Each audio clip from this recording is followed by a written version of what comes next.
Now I know what you're thinking. Hey Vic, is this going to be another awesome episode? Is it going to be better than the previous 2 episodes in this season? Well, I'll answer that question by simply saying, yeah, buddy! Welcome to this week's edition of the Comic Hero Show. I'm your host, Victor Nunley, and I am the Comic Hero.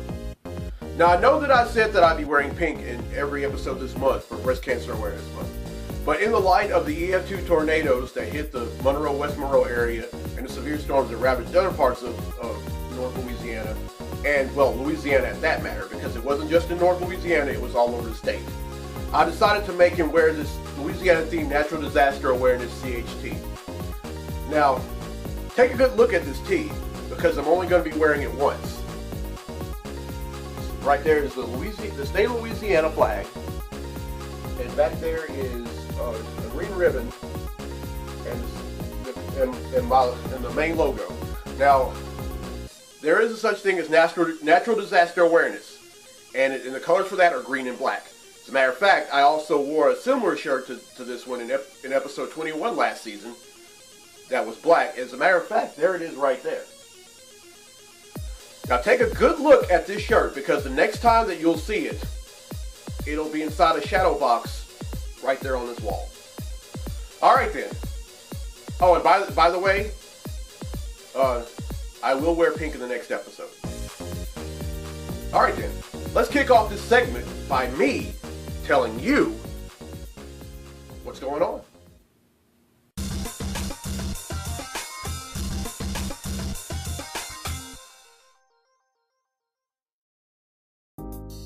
Now, I'm only going to talk about the EF2 tornado that ripped through the Monroe, West Monroe area.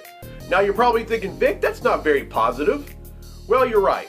Billboards were destroyed. Trees were uprooted and are in the streets.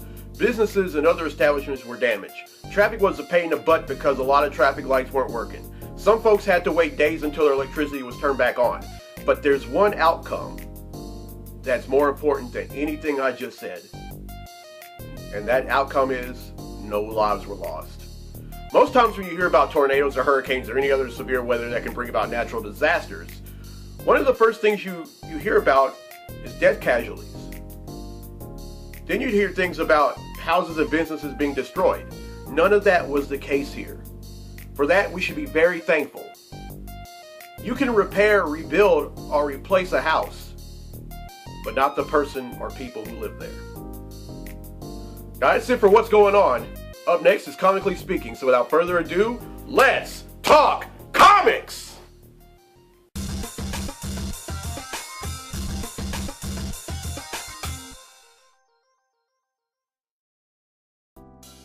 Alright, I read Thor #1 and I found out that not only can Thor not lift Mjolnir, neither can his father Odin.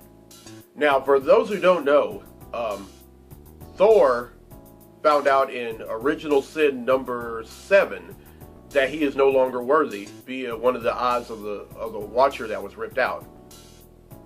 Now, Odin was the only one outside of Thor who could actually lift the hammer. Oh, and Steve Rogers has also been worthy of wielding Mjolnir at one time. And Mjolnir, by the way, is the mythical hammer that Thor has wielded for a very long time, for all of you who don't know. And I also have my suspicions on who the Thor might be. It might be the All-Mother Freyja. You see, she was the last one of the Asgardians on the moon in Thor #1, and she sure looked at Mjolnir a little funny. I'll let you know more as I read it. Alright, now I have some sad news if you're a Fantastic Four fan. The book is ending next year, and it comes as a result of the company's displeasure at 20th Century Fox's reboot of the Fantastic Four movie franchise. Now, last season in episode 26, I talked about how that's a bad idea, and I stand by that now. While Marvel is doing this, they are hurting fans like me who have read the book for a long time. Leonard Nimoy said it best, as both Spock in Star Trek and as Sentinel Prime in Transformers Dark of the Moon, when he said, "The needs of the many outweigh the needs of the few." Now, it wouldn't surprise me if a petition got signed, or if a petition got started to keep this comic series going. If so, I'll be more than happy to sign it. I mean, this is Marvel's first family of superheroes. They debuted during the most important decade of Marvel's 75-year existence. And for Marvel to do away with the book for such petty reasons is wrong. I mean, this team debuted back in 1961, and they have been one of the mainstays of Marvel for such a long time. They've had, I mean, I can't begin to tell you how many issues they have released since that year. And there have been about 3 movies that have had the Fantastic Four. The first one not so good. And then there have been animated series that have been, and the Fantastic Four is also an animated series since 1967. Marvel, what are you doing? This makes no sense. Now I pretty much told you about my displeasure in episode 26, and I still don't like it. Find some other way. Well, just like I said, if there's a petition going around, I will happily sign it. Alright, that's it for Comically Speaking. Now let's get to the comics I bought this week. Comic books I bought this week.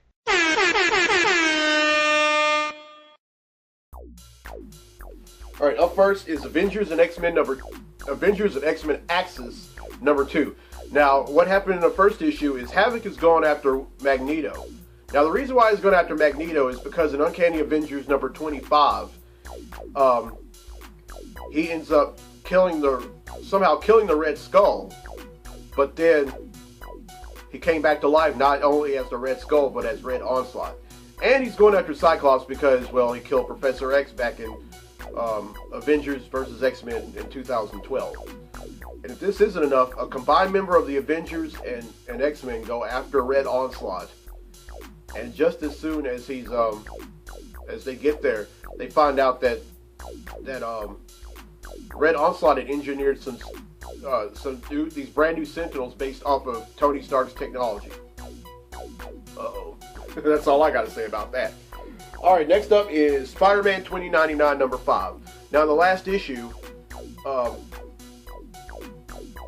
Spider-Man 2099, whose real name is Miguel O'Hara, he and his grandfather, Tiberius Stone, are in another country, and they're trying to sell some of the Alchemax technology. Well, while they're down there, they end up running into both the Scorpion and a bunch of Spider Slayers. Now, those two, yeah, that's a bad combination. But anyway, Spider-Man 2099 ends up defeating the Scorpion and the Spider Sentinels by when Spider-Man 2099 had put some kind of hologram machine and it made the Scorpion look like he was the Peter Parker Spider-Man, and the Spider Slayers started going after him. And then on top of that, because of the technology was used for dirty deeds, Tiberius Stone ended the deal, and they returned back to America. Dirty deeds done dirt cheap. Alright, up next is Uncanny X-Men number 25. Now, in the last issue, and I explained this in the Comically Speaking segment in episode 38, the last will and testament was that Professor X had somehow, there was this mutant who was living in Newberry, South Carolina, and who had powers that could potentially kill everyone. Well, Professor X had decided, to stop to pretty much stop the guy from, or should I say the young boy from killing people by pretty much dampening his powers to the point where he can't do that. And this really angers a lot of the X-Men, especially Cyclops. But then Wolverine and Storm end up traveling to Newberry, South Carolina to check in on him when they find out, or should I say S.H.I.E.L.D. finds out that his powers had resurfaced and he pretty much killed everyone in Newberry, South Carolina except for himself.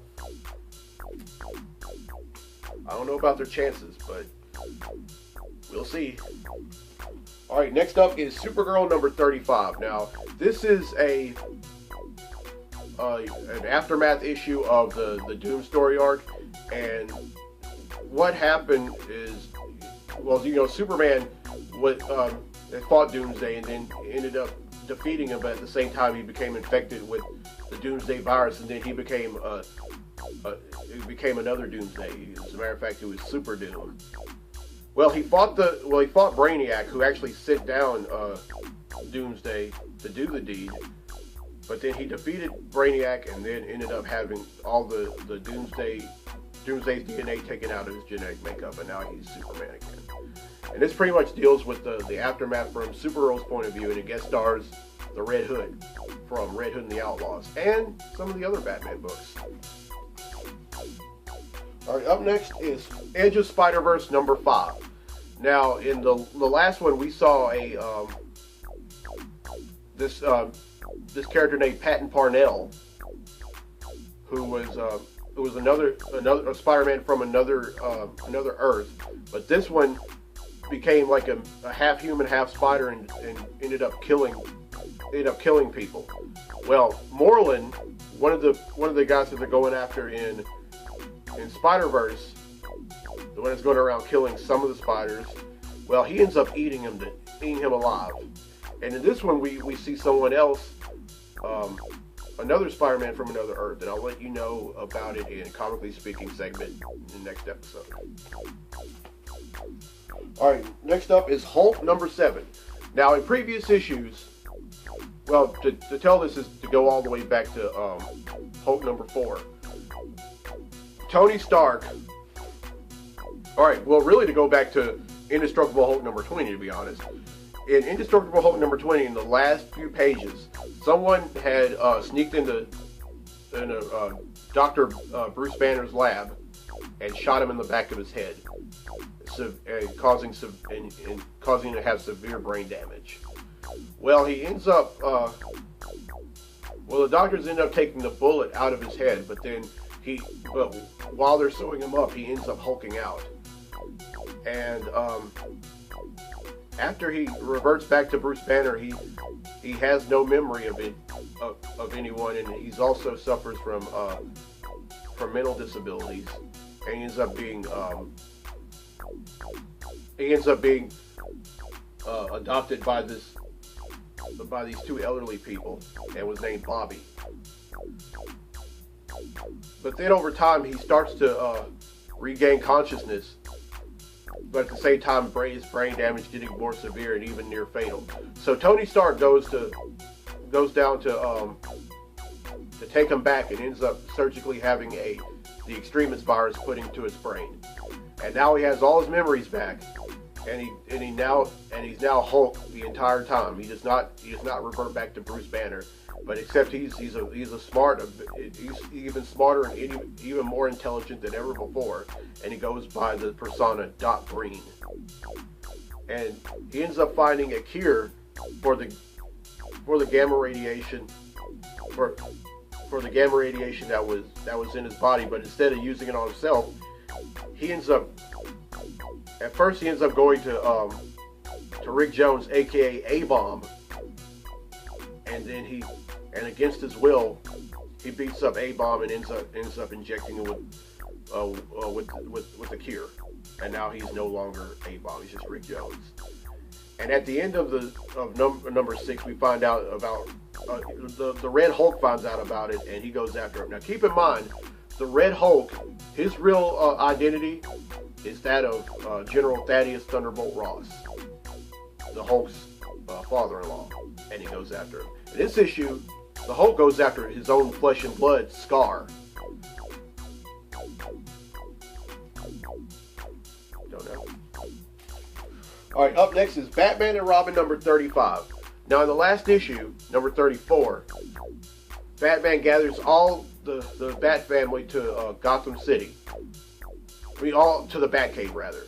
And he ends up telling them about what Ra's al Ghul tried to do and then found out that one of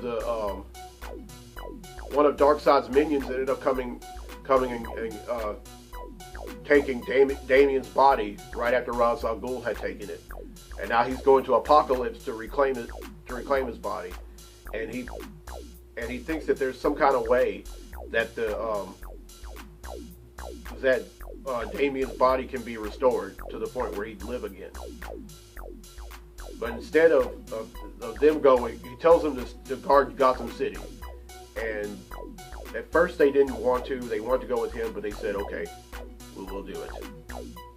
And he ends up running into the New Gods, and now this is a Monsters of the Month variant cover. So he's pretty much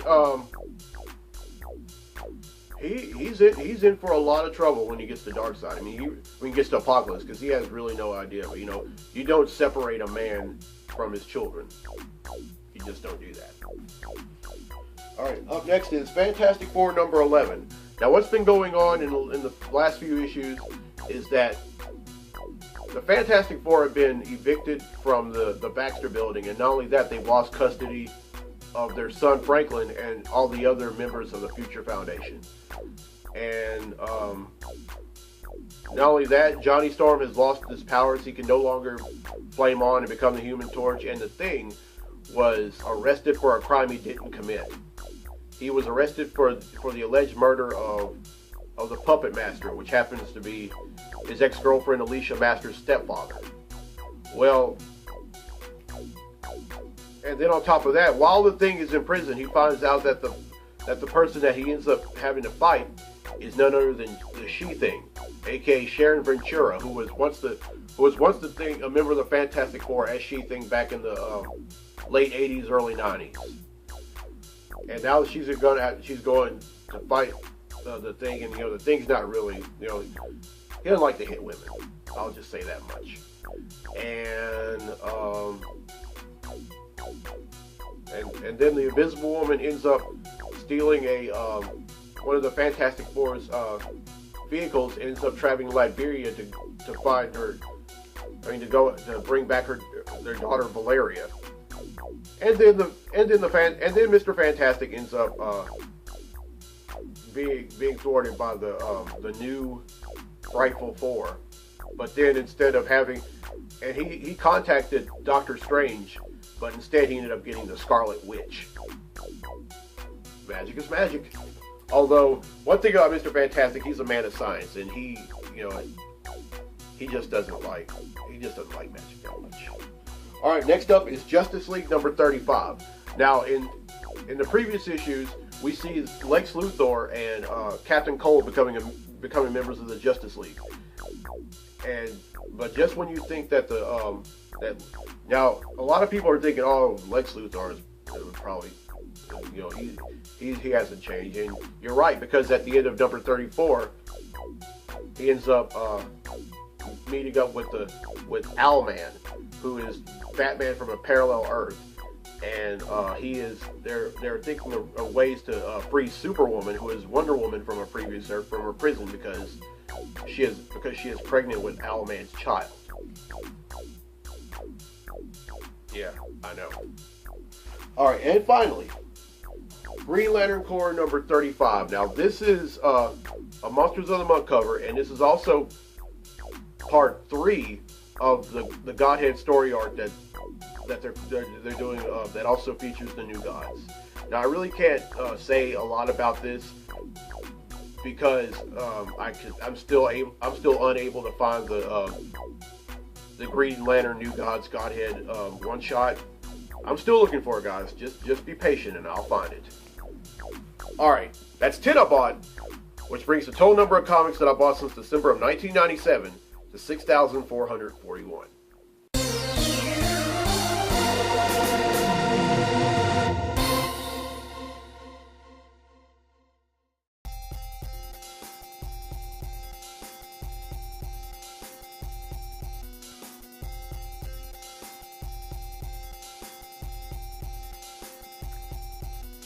This will also be talked about in the next segment of Comically Speaking in the next episode. Well, I hope you enjoyed this episode. I'm doing all I can to make this web series enjoyable for everyone. I haven't said it in a while, but I'd love to hear your thoughts. If you're friends with me on Facebook and have liked the Comic Hero fan forum, let me know there. If you're friends with me on Facebook and or Meet Me, let me know on either. And if you have my cell phone, please call or text me.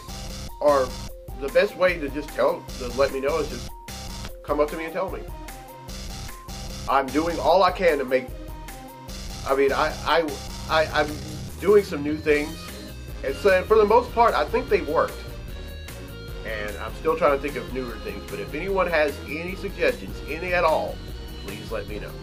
Well, I'm Victor Nunley. I'm the Comic Hero. We'll see you next time. Till then, be safe, be blessed, be a hero.